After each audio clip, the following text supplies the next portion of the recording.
Tinggal 4 hari lagi Timnas Indonesia akan melaksanakan pertandingan penentuan pada ajang kualifikasi World Cup ronde keempat. Seperti apa kondisi Timnas Indonesia saat ini? Yuk kita bahas bersama gue Alvin, seseorang yang punya komitmen untuk sepak bola Indonesia.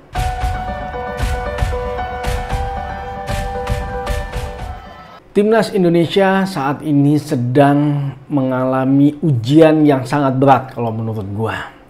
Karena kemarin baru aja kita mendapatkan kabar bahwa kiper dari Cremonese yang di Serie A Liga Italia, Emil Audero, mengalami cedera. Dan sudah dikonfirmasi bahwa Emil Audero tidak bisa mengikuti round 4 kualifikasi World Cup 2026. Ini sangat disayangkan sekali. Di balik sebenarnya performa Audero itu lagi top form kalau menurut gua. Dan kiper itu adalah menjadi sebuah titik awal dari serangan tim nasional Indonesia. Kita punya Martin Paes, tapi memang Martin Paes saat ini kondisinya masih belum full recovery. Bahkan terakhir gue lihat di Footmob pun juga masih cedera. Martin Paes itu terakhir bermain di bulan Juli, jadi sudah hampir 3 bulan dia tidak bertanding dalam pertandingan resmi. Melakukan latihan, dia melakukan latihan, tapi ketika pertandingan dan latihan menjadi dua hal yang berbeda. Dan ini menjadi permasalahan tersendiri juga untuk Martin Paes. Sisanya kita diperkuat oleh kiper-kiper tim nasional yang bermain di BRI Super League. Yang dipanggil ke tim nasional yaitu ada Hernando, ada Nadeo, dan juga ada Reza Pratama. Kondisi ini membuat Timnas Indonesia harus berpikir keras kalau menurut gua. Karena dengan adanya pergantian kiper di belakang bisa jadi merubah taktik ataupun strategi dari permainan Timnas Indonesia. Mungkin yang awalnya kita berani sedikit keluar menyerang ketika kiper kita Emil Audero ataupun Martin Paes, tapi ketika mungkin diperkuat oleh Hernando maupun Nadeo ataupun Reza, kemungkinan strategi akan berubah. Itu sangat berpengaruh sekali dalam sebuah permainan kalau menurut gue pribadi. Kenyamanan para pemain untuk melakukan serangan dengan melihat siapa ada di belakang yang menjaga gawang, itu berpengaruh terhadap mental juga dari para pemain belakang, pemain tengah maupun pemain depan. Dan ini merupakan sebuah keputusan yang harus diambil oleh Patrick Kluivert.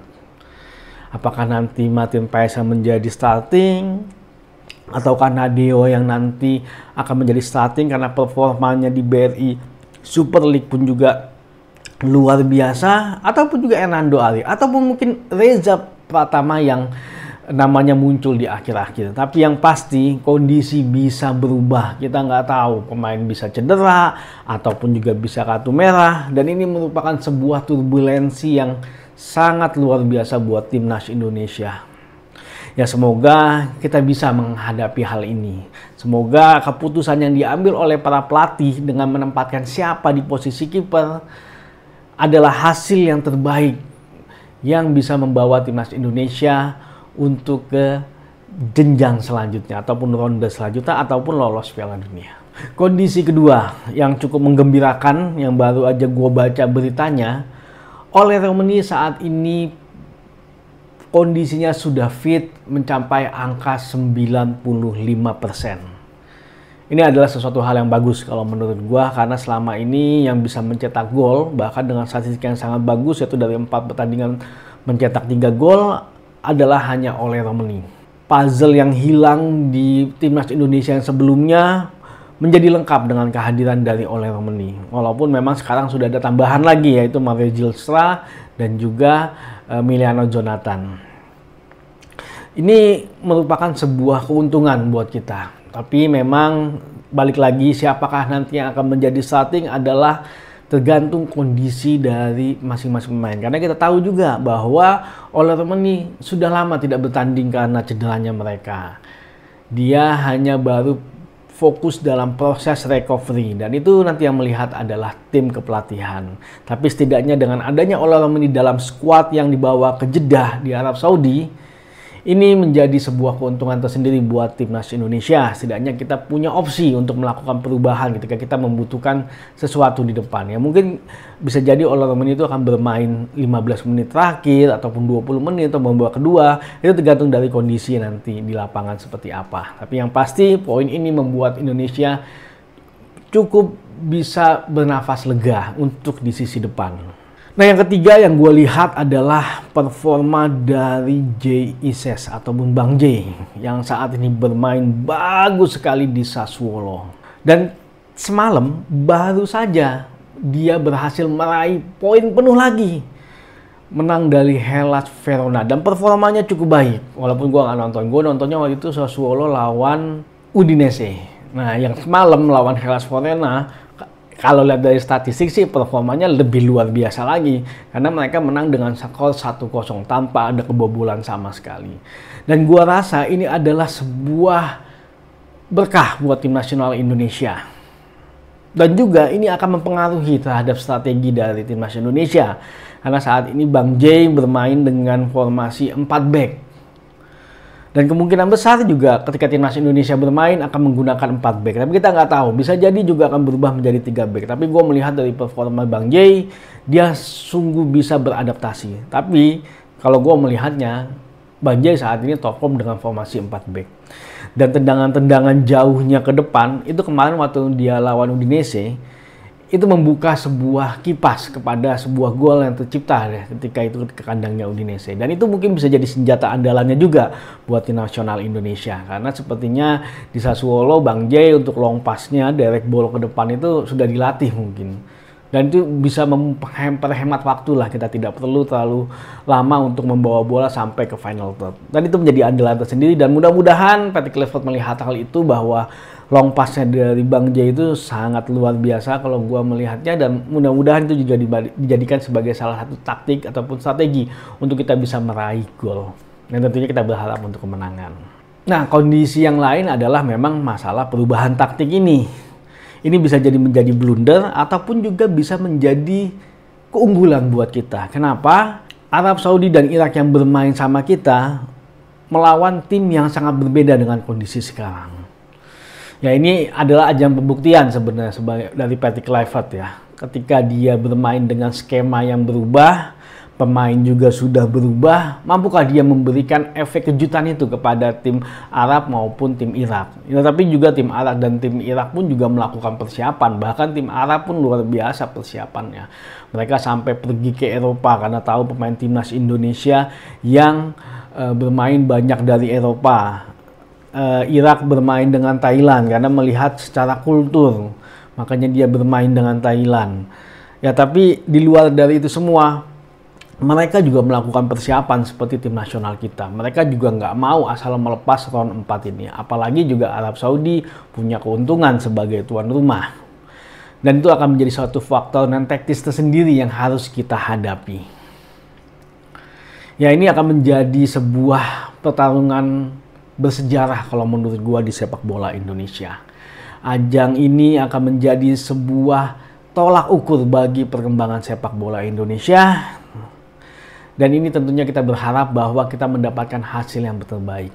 Dan kita sebagai supporter atau pendukung tim nasional Indonesia harus selalu mendukung sejelek apapun performa dari tim nasional Indonesia, setidak suka apapun lu sama pelatihnya, tapi yang kita dukung adalah tim nasional Indonesia.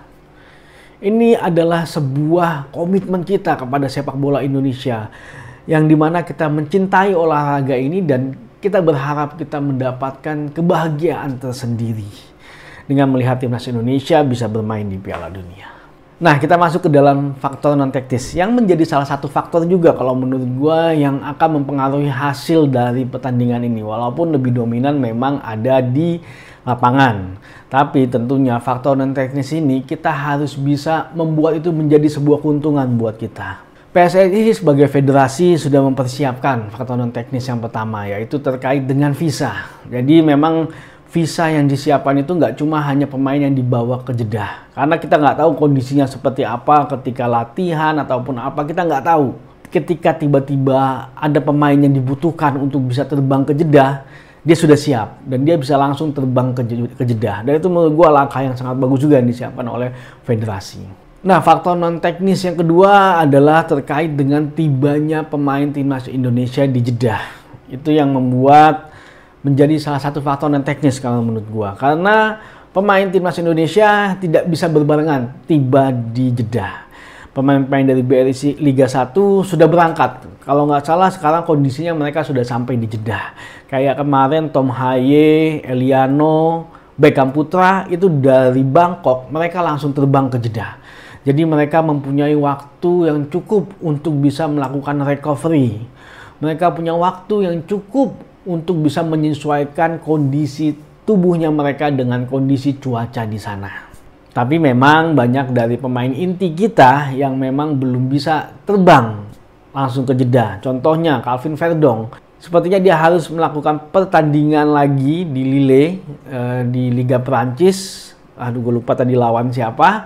Dan itu baru bertanding di tanggal 6 Oktober. Jadi kemungkinan Calvin Verdong setelah pertandingan itu akan langsung terbang ke Jeddah. Ya mudah-mudahan punya waktu yang cukup karena pertandingan akan dilaksanakan pada tanggal 8 Oktober. Tentunya di 9 Oktober waktu Indonesia Barat ya.